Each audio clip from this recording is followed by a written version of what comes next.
ಉಳಿದೇನಪ್ಪ ಆ ರೊಕ್ಕ ಹಾಕಿದ್ರೆ ನಾವು ಹಂಚ್ಕೊಂಡು ರೊಕ್ಕ ಅನ್ನೋ ಕಾರಣಕ್ಕೆ ಅಡ್ಜಸ್ಟ್ಮೆಂಟ್ ಮಾಡ್ಕೊತಾರೆ ಹೊಂದಾಣಿಕೆ ರಾಜಕಾರಣ ಅಂತೇಳಿ. ಅದು ಬಿಟ್ಟು ಇಲ್ಲಪ್ಪ ಮತದಾರನೇ ಇವತ್ತು ಹೆಸರಾಗಬೇಕಾಯ್ತು ಮತ್ತೆ ಹೇಳ್ತಾ ಇದ್ದೀನಿ ನಾನು ನಿಮ್ಗೆ. ಯಾಕಂತಂದ್ರೆ ಇಂಥ ರಾಜಕಾರಣದಿಂದ ಇವತ್ತು ಇವೆಲ್ಲ ನಡೀತಾ ಇದ್ದಾವೆ. ಅದಕ್ಕೆ ಈಗೇನದಪ್ಪ ಅಂತಂದ್ರೆ ಅದನ್ನು ಬಿಟ್ಟಾರೆ. ಈಗ ಅದಕ್ಕೆ ಮುಂದುವರೆದ ಇವತ್ತು ಮೋದಿಯವ್ರ ಕಾಲದಲ್ಲಿ ಏನಂದ್ರೆ ಒಬ್ಬ ವ್ಯಕ್ತಿ 4-5 ಕಡೆ 5-6 ಕಡೆ ಓಟ್ ಹಾಕುವಂಥ ವ್ಯವಸ್ಥೆ ಆಗಿಬಿಟ್ಟದ್ದು ಇವತ್ತು. ಅದನ್ನು ಇವತ್ತು ಹಿಡಿದು ಕೊಟ್ಟಿದ್ದಾರೆ ನಮ್ಮ ಇವರು ಏನೋ ರಾಹುಲ್ ಗಾಂಧಿ ಅವರು. ಅದಕ್ಕೆ ಇವ್ರದ್ದು ಎಲ್ಲ ಎಲ್ಲಿದ್ದಾರೆ ತೋರಿಸಿದ್ರು ಬೆನ್ನು ಹಚ್ಚಿದ್ದಾರೆ ಅವ್ರಿಗೆ, ಸಹಿ ಮಾಡಿ ಕೊಟ್ಟರೆ ನೀವು ಆರೋಪ ಮಾಡಿದ್ದಲ್ಲ ಅಂತೇಳಿ.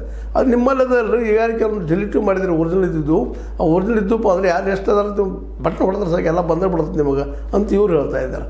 ಅದು ಒರಿಜಿನಲ್ ಎಲ್ಲದ ನೀವು ಮಾಡಿದಂತ ಅದನ್ನೆಲ್ಲ ಗಾಯಬ್ ಮಾಡ್ಲಿಕ್ಕೆ ಎಲೆಕ್ಷನ್ ಕಮಿಷನ್ದವ್ರು. ನೋಡ್ರಿ ಈಗ ಇಲ್ಲಿ ಎಲೆಕ್ಷನ್ ಕಮಿಷನ್ ಇದ್ದಿದ್ದು ಕೇವಲ ಮನ್ಮೇಲೆ ಆದ ಎಲೆಕ್ಷನ್ದಾಗಿನೂ ಇದು ಮಹಾರಾಷ್ಟ್ರ ಮತ್ತು ಇದರಲ್ಲೇ ಹರಿಯಾಣದಲ್ಲಿ ಆದಿದ್ರೆ ಅವ್ರು ರೆಕಾರ್ಡ್ಸ್ ಇಲ್ಲ, CCTV ಇಲ್ಲ, ಮತ್ತೊಂದಿಲ್ಲ, ಎಲ್ಲ ತೆಗೆದುಬಿಟ್ಟಿದ್ದಾರೆ. ಯಾಕೆ ತೆಗೆದ್ರಿ?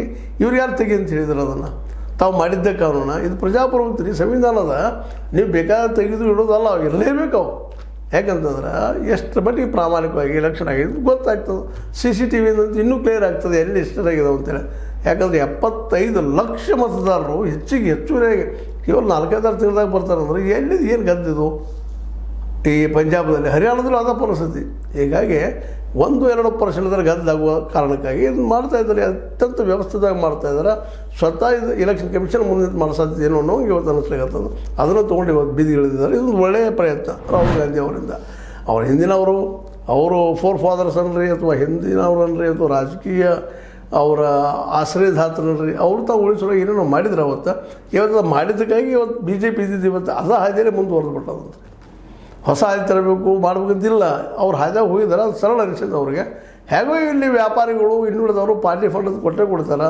ಅದು ಪಾರ್ಟಿ ಫಂಡ್ ಹೆಂಚರಾಯ್ತು, ಆರಿಸಿ ಬಂದ್ರಾಯ್ತು. ಅದಕ್ಕೆ ಹೆಚ್ಚಪ್ಪ ಅಂತ ನಾವು ಗೆದ್ದದ್ದು ಇವತ್ತು ನಮ್ಗೆ ಹೆಂಗೆ ಬೇಕಂಗೆ ಎಲೆಕ್ಷನ್ ಕಮಿಷನ್ ಮಾಡ್ಕೊಂಡ್ರದು ಅಂತೇಳಿ ಎರಡೂ ಒಂದು ನಿರಂತರ ಉಳಿಯೋಂಗೆ ಮಾಡಿಬಿಟ್ರು ಅವರು. ಎಲ್ಲಿವರೆಗೆ BJP ಸೋತು ಹೊರಗೆ ಬರೋದಿಲ್ಲ ಅಲ್ಲಿವರೆಗೆ ಕಾನೂನು ಬದಲಾಗುವುದಿಲ್ಲ. ಯಾರು ಕಾನೂನು ಮಾಡಿ